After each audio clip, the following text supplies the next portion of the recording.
Yeah, good evening. Thanks very much, guys, for coming along. My name's Mick Cullen. And yeah, next 30 minutes or so, we'll just basically go through a couple of things. We'll look at the anatomy of a helicopter, step through each of the basic controls, and then how we're going for time. Right at the end, we'll look at a few tools very briefly that you can use for jobs for helicopters. So let's get into the presentation. Yeah, so intro, we'll just go through some quick webinar basics so you can see the interface, the scope, just a quick few details about me, and get into some bits and pieces about helicopters. So it should default to your top right-hand side. You should see the little webinar controls there, and you should see a little hand. What I'll get you to do is you just press on that hand and let me know that you can hear me.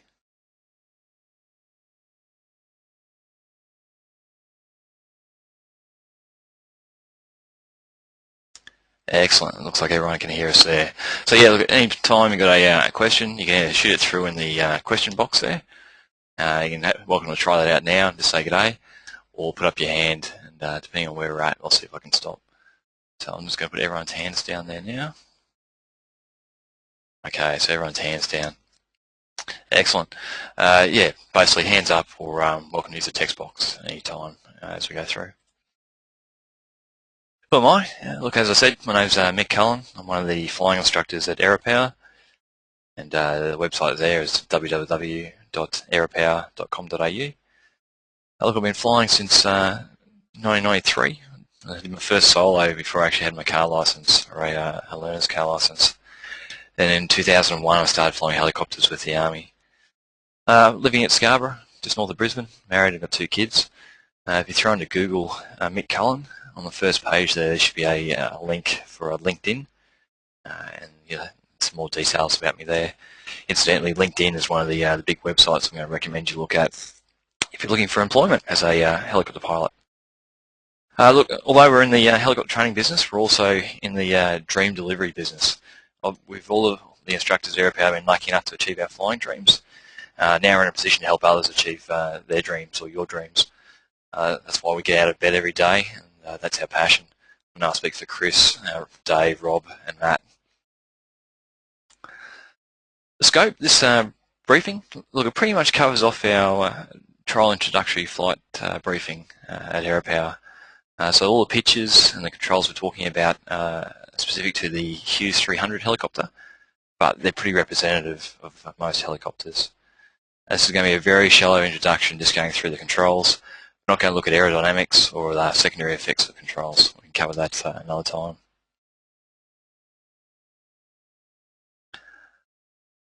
So quickly, we'll look at the anatomy of a helicopter. Now, there's all different kinds of helicopter shapes and types out there. You've got helicopters with 2 main rotor blades, which are fore and aft, like in the Chinook. A lot of the Russian designs have counter-rotating blades on top of each other. You get the pretty standard one, I guess, of the main rotor and a tail rotor. And then even there's variations. European helicopters, sometimes the blades spin the other way. And then what we call I guess, a standard helicopter, an American helicopter, they spin counterclockwise if you look down from above.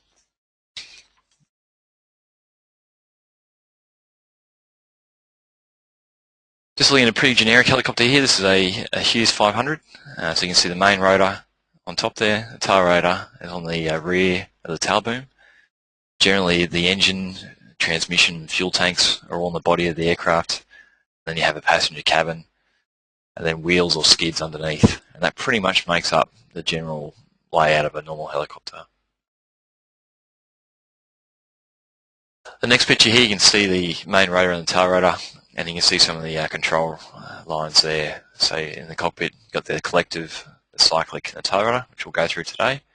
And you can see where they run back to the controls.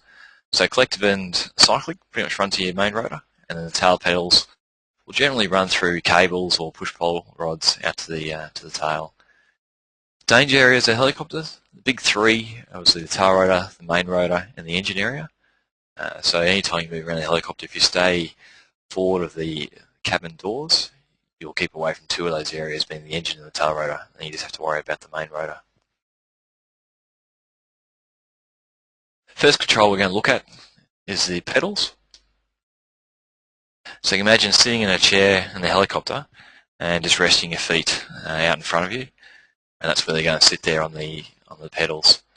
And again, most aircraft are going to look very similar to that.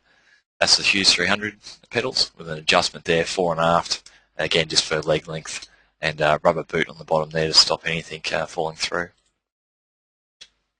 The role of the pedals is to vary the pitch on the tail rotor, and that's going to adjust the amount of thrust the tail rotor produces.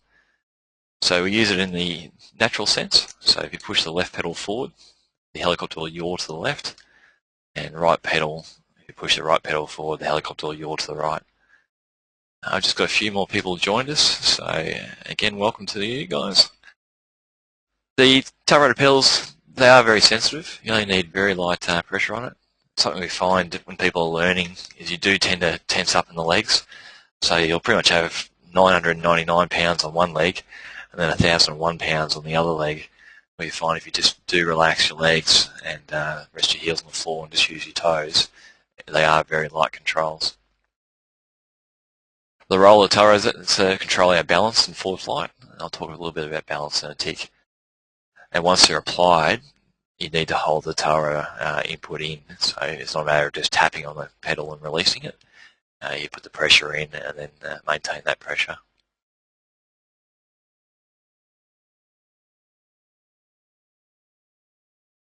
You see the slide catches up.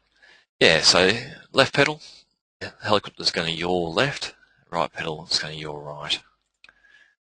There's a couple of things we use. I talked about balance. Balance is when the aircraft is flying straight and the airflow is coming straight over the front of the aircraft.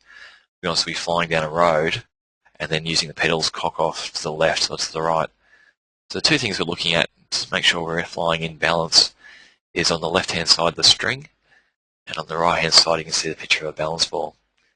So generally that string will just be free in the airstream, and if we're flying true to our track and straight, it'll run straight up and down the cockpit.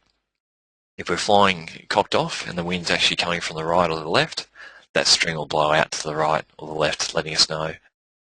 Similarly, on the right, the balance ball, it's just a small ball in a tube of fluid, and that'll let us know again if we're slipping or sliding from our straight direction. So the little memory aids we use here is step on the ball. So if you're looking at the ball and the ball is out to the right, we need to apply right pedal, and that right pedal will bring the ball back to the centre and line the helicopter up straight again with the direction we're travelling. And if we're using the string on the left there, we need to step on the gap. So again, using that picture there, we need to put right pedal in to bring that straight, bring the string straight up and down the cockpit. What the tail rotor pedal or tail rotor itself does is it produces the thrust there. So obviously we're spinning the blades as we look at it in the cabin from right to left, and that's putting a force on the aircraft itself, trying to spin the aircraft to the right. So the tail rotor force balances that out and keeps the sail straight. And then we can vary that thrust with the tail rotor pedals, so we either then turn to the right or to the left. So that's pedals, and then look, the next one we're going to cover off is collective.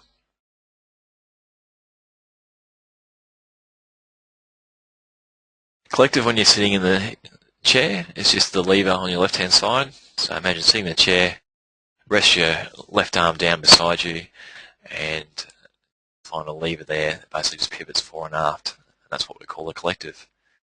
So this picture here, the second part we'll get to in a little bit, if you can see the mouse that comes through there. The twist grip, that's the throttle. Coming back through, we have a small lever there, just applies friction. So when we're on the ground, we can apply friction to keep the lever down, and then flick it back once we're in flight to take off. It's called the collective because it collectively increases or decreases the pitch on all the main rotor blades at the same time, and controls our lift generated by the main rotor blades. It's used in the natural sense. So if you raise the collective, we'll climb, and if you lower the collective, the helicopter will descend. This little diagram just very simply shows with the collective on the floor. You've got very little pitch on the main rotor blades. As you raise that collective, the pitch on the main rotor blades will increase, and you're basically doing more work there. You're pushing more air down and increasing your rotor thrust, which is going to make you climb in the helicopter. So raise collective to climb, lower collective will descend. The gauge we use for our performance here is called the manifold pressure gauge. It's measured in inches of mercury and just measures the intake pressure.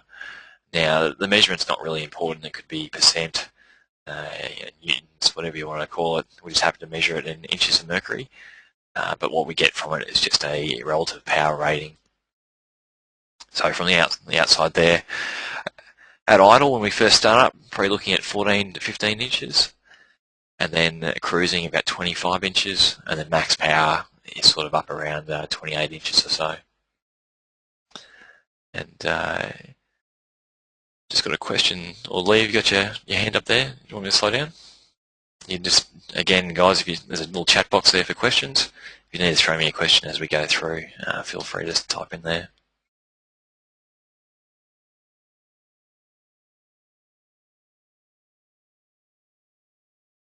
Again, so if we lower the collective, that manifold pressure will decrease, and that's just indicated on the gauge there. So in this case, down from 30 back towards 17, lowering that, lowering the collective lever. So that's the collective. And guys, we're just going to stop for a quick poll just to see how everyone's following along. So you should have a poll there if you just want to give you a quick answer to that question.